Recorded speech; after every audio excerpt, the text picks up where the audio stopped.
दोस्तों, अक्सर हमने स्वर्ग और नरक के बारे में सुना है कि स्वर्ग भी है, नरक भी है, धरती पे भी है तो ऊपर भी है। उस स्वर्ग में कौन सा आदमी जाता है, नरक में कौन सा जाता है, ये इंसान को अभी तक के कुछ समझ में नहीं आया। ऐसा ग्रंथों में लिखा है कि स्वर्ग नरक है, मगर कोई मर के वापिस नहीं आया कि जिसने बताया हो कि स्वर्ग है, नरक है। मगर हमारे पौराणिक कथाओं में लिखा है, हमारे ग्रंथों में ये चीज लिखी है, स्वर्ग के बारे में भी, नरक के बारे में।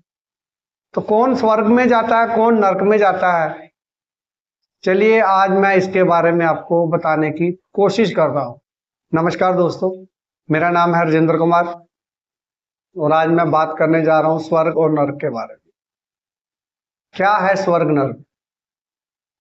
धरती का अगर आप स्वर्ग देखें तो आप देखेंगे कि जिसके पास बहुत पैसा है वो स्वर्ग जी रहा है, और जो कंगाली में जिसके पास पैसा नहीं, रोटी खाने को पैसा नहीं, दर दर की ठोकरें खा रहा, वो नरक भोग रहा है।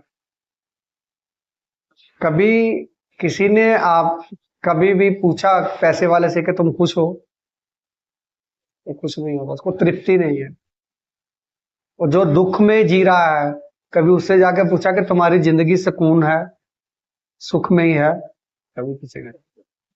तो चलिए ज्यादा देर ना करते हुए कहानी की शुरुआत करता हूँ, समझाने की कोशिश करता हूँ आपको। इससे पहले आप चैनल पे नए हैं तो चैनल को सब्सक्राइब कर दे और वीडियो को लाइक कर दे, और कमेंट में जय श्री राम, राधे राधे लिखना ना भूल।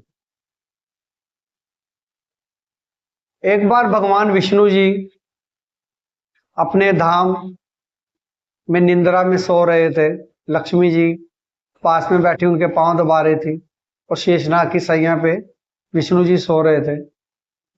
और नारद जी उनके पास आते, नारायण नारायण करते करते उनके पास आते हैं। तो विष्णु जी पूछते हैं कि नारद जी आप इतने उदास क्यों हैं, क्या पूछना चाहते हैं आप, क्या शंका है आपके मन में?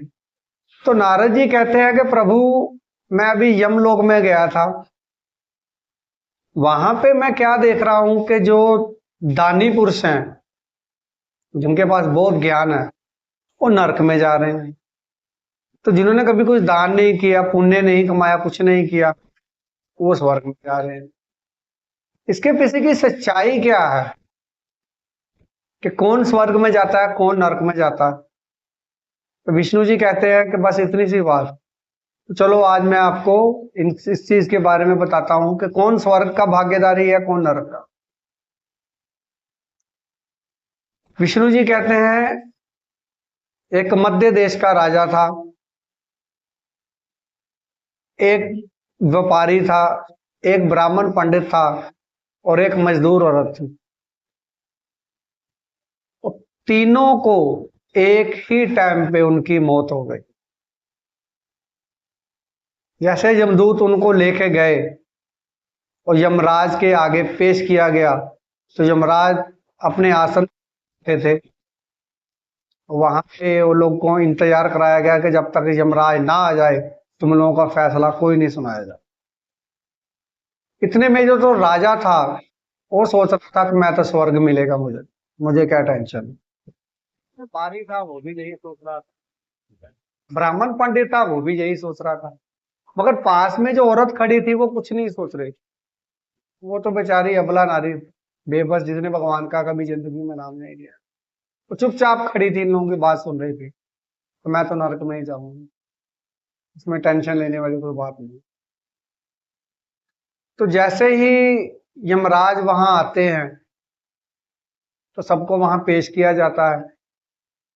सबसे पहले राजा को बुलाया जाता है कि राजा तुम आगे आओ।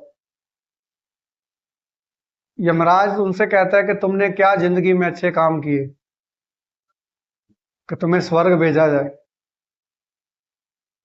राजा कहता है मेरे देश की जो प्रजा है वो सब खुश है, कुशल मंगल है, मैं सबका एक जैसे ही देखता था, सबको खुश रखता था, उनको कभी दुख आने नहीं देता था, जरूरत पड़ी तो उनको भोजन भी कराता था, दान पुण्य मैंने बहुत किए।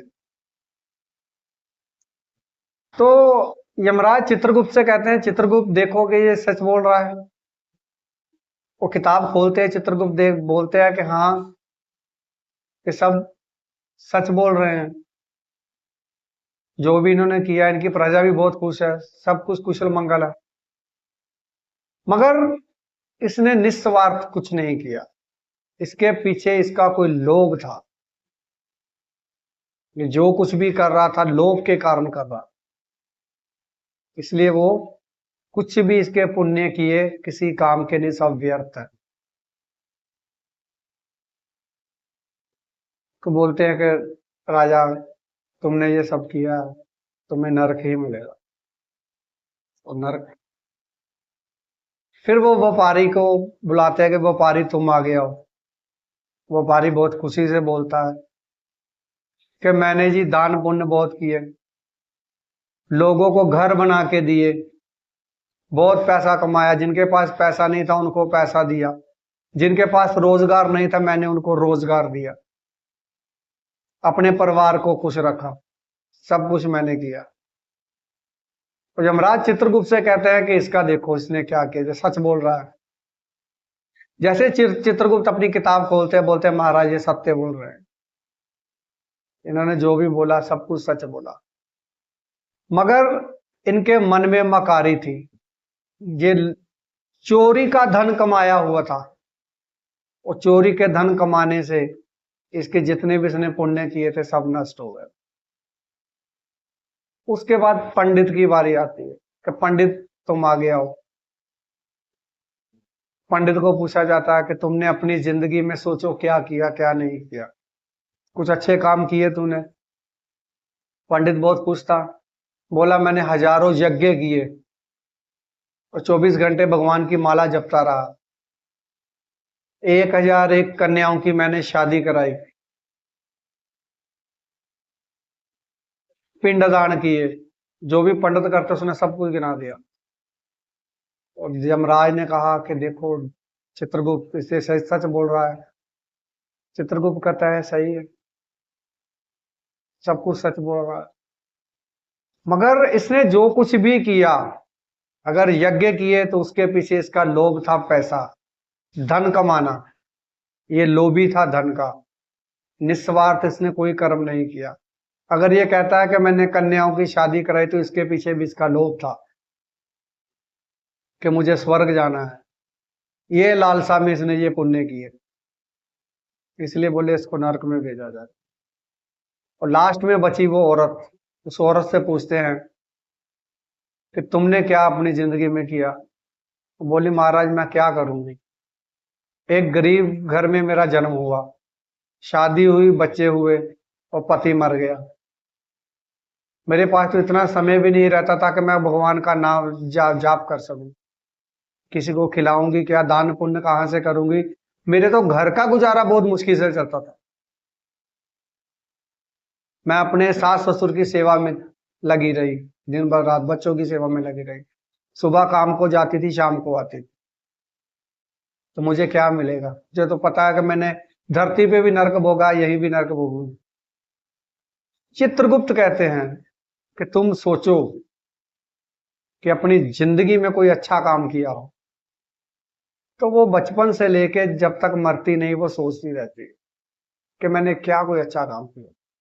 उसके दिमाग में एक बात आई कि एक समय मैं बीमार थी, बहुत बीमार थी, और मुझे दवाई खानी थी, बहुत जोरों से भूख लगी थी, काम नहीं हो रहा था मुझसे, बहुत जोरों से भूख लगी थी। जैसे ही मैं खाना खाने बैठी तो एक बेबस लाचार कुत्ता मेरे पास आया और मेरी रोटी की तरफ देखने लगा। तो मेरे मन में आया कि ये तो बेबस लाचार है, मैं सारी रोटी मैंने उस कुत्ते को खिला दी, इससे ज्यादा मैंने जिंदगी में कुछ नहीं किया। तो चित्रगुप्त कहते हैं वो तूने निस्वार्थ उस कुत्ते की सेवा की, निर्जीव की सेवा की, इसलिए तुम्हें स्वर्ग ही मिलेगा। अभी इस कहानी के माध्यम से आप क्या समझते हो?